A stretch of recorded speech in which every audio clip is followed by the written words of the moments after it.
شروع اللہ کے پاک نام سے جو بڑا مہربان اور نہایت رحم کرنے والا ہے۔ السلام علیکم۔ مفلس کون ہے اور مفلسی کیا ہوتی ہے؟ ہمارے نبی پاک حضرت محمد صلی اللہ علیہ وسلم نے اس کے بارے میں اپنے صحابہ کرام سے کیا بیان فرمایا، آج ہم جانیں گے اپنی اس ویڈیو میں۔ حضرت محمد صلی اللہ علیہ وسلم نے اپنے صحابہ کرام سے فرمایا، کیا تم جانتے ہو کہ مفلس کون ہے؟ انہوں نے جواب دیا، یا رسول اللہ، جس کے پاس پیسے نہیں ہوتے وہ مفلس ہے۔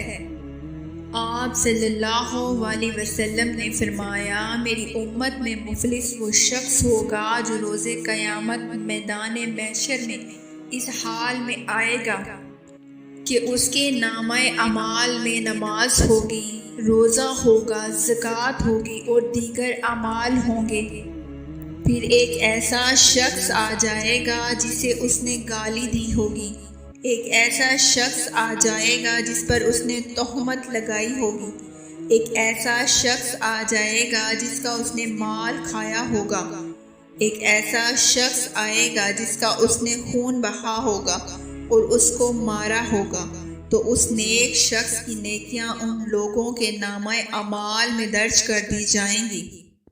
اس کے باوجود اگر ان لوگوں کا حق پورا نہ ہوا تو پھر ان لوگوں کے گناہ اس کے نامہ اعمال میں درج کر دیے جائیں گے، پھر اس کو جہنم میں ڈال دیا جائے گا۔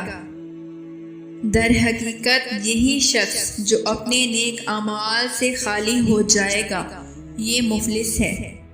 ایک روایات میں ہے کہ حضرت امام جعفر صادق علیہ السلام فرماتے ہیں کہ جو شخص کسی مومن کا حق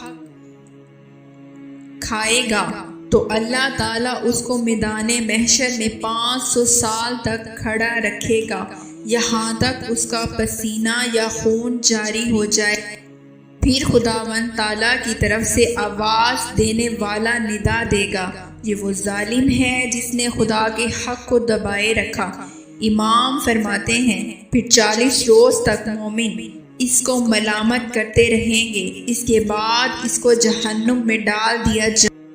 ہمیں چاہیے لوگوں کا حق ادا کریں، کسی سے زیادتی نہ کریں، کسی کا حق نہ کھائیں اور کسی بھی نیکی کو چھوٹا سمجھ کر اس سے درگزر نہ کریں، جتنا ہو سکے لوگوں کے حقوق ادا کریں۔ اے اللہ، ہمیں توفیق عطا فرما کہ ہم نیک اعمال کریں اور لوگوں کا حق ادا کریں۔ آمین ثم آمین۔